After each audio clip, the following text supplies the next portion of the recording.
Idukki Cheenakanal Periya canal ദേശീയപാതയിൽ പെരിയ കനാലിന് സമീപം mini bus നിയന്ത്രണം നഷ്ടപ്പെട്ട് മറിഞ്ഞുണ്ടായ അപകടത്തിൽ മരണം രണ്ടായി. ഭാഗ്യജ്യോതിയാണ് മരിച്ചത്. തേനി മെഡിക്കൽ കോളേജിൽ ചികിത്സയിലിരിക്കെയാണ് മരണം.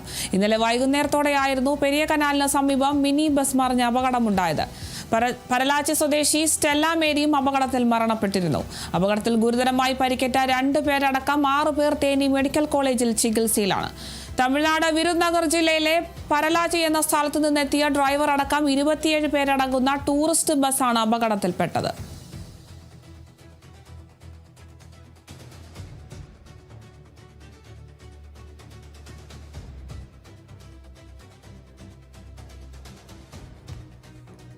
ഇടുക്കി ചീനക്കനാൽ പെരിയ കനാൽ ദേശീയപാതയിലാണ് പെരിയ കനാലിന് സമീപമായിട്ട് മിനി ബസ് നിയന്ത്രണം നഷ്ടപ്പെട്ട് അപകടമുണ്ടായിരിക്കുന്നത്. ഈ ഒരു അപകടത്തിൽ മരണം ഇപ്പോൾ 2 ആയിരിക്കുകയാണ്. ഭാഗ്യജ്യോതിയാണ് മരിച്ചിരിക്കുന്നത്. തേനി മെഡിക്കൽ കോളേജിൽ ചികിത്സയിലിരിക്കുമ്പോഴായിരുന്നു മരണമുണ്ടായത്.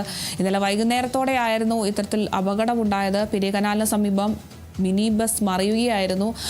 പരലാച്ചി സ്വദേശി സ്റ്റെല്ല മേരിയും ഈ ഒരു അപകടത്തിൽ മരണപ്പെട്ടിരുന്നു. ഇപ്പോൾ അപകടത്തിൽ മരണം 2 ആയിരിക്കുകയാണ്. അപകടത്തിൽ ഗുരുതരമായി പരിക്കേറ്റ 2 പേരടക്കം 6 പേർ തേനി മെഡിക്കൽ കോളേജിൽ ചികിത്സയിൽ തുടരുകയാണ്. തമിഴ്നാട് വിരുദ്നഗർ ജില്ലയിലെ പരലാച്ചി എന്ന സ്ഥലത്തു നിന്നെത്തിയ ഡ്രൈവർ അടക്കം 27 പേരടങ്ങുന്ന ടൂറിസ്റ്റ് ബസ്സാണ് അപകടത്തിൽപ്പെട്ടത്.